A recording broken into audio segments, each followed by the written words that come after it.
La vie de prière, elle est indispensable dans tous les domaines de la vie. Avoir une vie de prière n'est pas une option. Oh, combien d'années on ne nous a pas fait croire que la prière c'était pour les religieux. La prière c'était pour les gens faibles.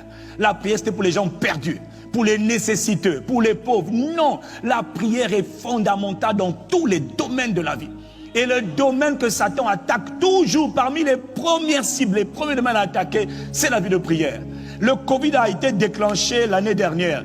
Regarde le nombre de croyants qui ont été massacrés dans leur vie de prière.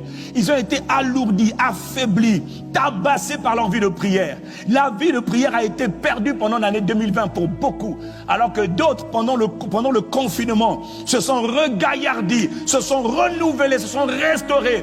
La plupart des croyants sont tombés comme des mouches, tombés comme des soldats sous le champ de bataille.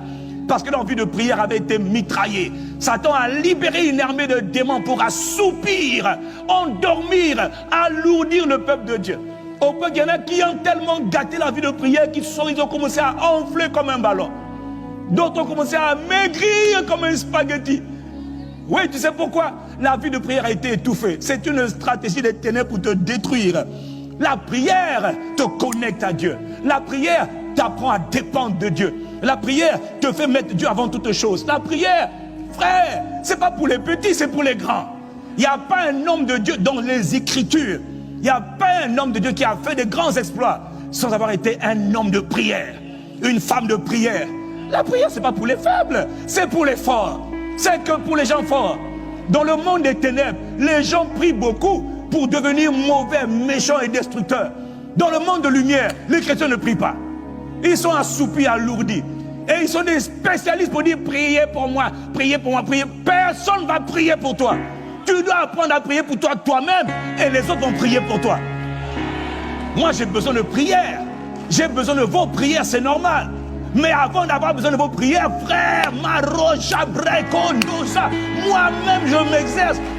Je ne peux pas dépendre de tes prières. Je sais que Satan a attaqué plusieurs. Pasteur, on prie pour vous, c'est faux. Quand tu commences à prier pour moi-même, on te tabasse. Tu vas prier pour qui? Mais moi, je suis présent dans la présence de Dieu.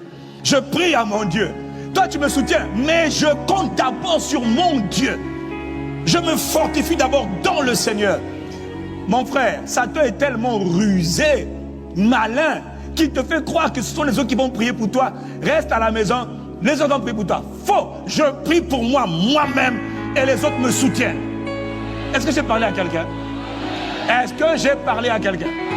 Je prie pour moi-même et les autres me portent dans la prière, oui. Mais enfin, est-ce qu'on peut continuer? La prière t'attache à Dieu. La prière te permet de communier avec Dieu. Comment veux-tu vivre une vie sur la vie sans communion avec Dieu? Sans complicité, sans fusion, harmonie, partage avec ton papa qui est présent par l'esprit. J'ai mal quand je vois les gens qui n'ont pas de vie de prière. Mais moi, tu m'enlèves la vie de prière, tu m'as enlevé ma vie. Je ne peux pas vivre sans la vie, mais je ne peux pas vivre sans le Seigneur. Il est ma vie. C'est la même chose, je respire. Seigneur, si tu ne me remplis pas, tu ne me conduis pas, ne me fais pas vivre. Je vais faire quoi aujourd'hui? Toute chose commence d'abord par la présence de Dieu. Commence pas tes journées par le téléphone, par les WhatsApp, les SMS, la radio. Ah! S'il y a quelqu'un qui m'écoute, quand tu te lèves le matin, tu mets RFI, radio, machin, mon frère, mais tu es perdu. Mais il faut commencer par l'intimité avec Dieu. La vie de prière, c'est là. Dieu et moi, on partage, on prie, on communie. Je suis présent dans la présence de Dieu. J'adore Dieu, je célèbre Dieu, je bénis Dieu, je communique avec Dieu. On partage la journée, je recommande ma journée à Dieu. Je me laisse couvrir par le sang de Jésus. Je dégage, j'engage le ministère des anges à ma faveur. Je bénis ma maison, je bénis l'église, je bénis même toi qui m'écoutes. Dans la vie de prière, on fait... Oh, mais est-ce que je... Chaque jour, il y a des grâces que Dieu libère. Chaque jour, il y a des capacités, il y a des bénédictions que Dieu libère. Mais il ne peut pas les libérer si tu n'es pas un homme de prière. C'est par la prière que Dieu libère les grâces. C'est par la prière que Dieu communique les grâces. C'est par la prière que Dieu donne la force. C'est par la prière qu'on reçoit la sagesse. C'est par la prière qu'on reçoit les directives. C'est par la prière qu'on reçoit les conseils. C'est par la prière qu'on reçoit les inspirations. C'est par la prière. Mais enfin, est-ce que tu m'écoutes, mon frère? C'est par la prière. Oh, toi, la prière, tu es faible. Tu es comme un spaghetti. Même le moustique, la mouche est trop grosse. Tu es faible, les gens sont faibles. Comment tu le sais? On regarde dans les forums de discussion. Priez pour moi. On fait l'heure de la prière. Priez pour moi. Qui va prier pour toi? Nous, on prie pour nous, on prie pour tout le monde. Prie pour toi d'abord, enfin. Il faut te réveiller. Gifle-toi toi-même. C'est à moi. Oui, c'est à toi que je parle. C'est quoi cette paresse spirituelle? Et tu es dedans. Ce n'est pas normal.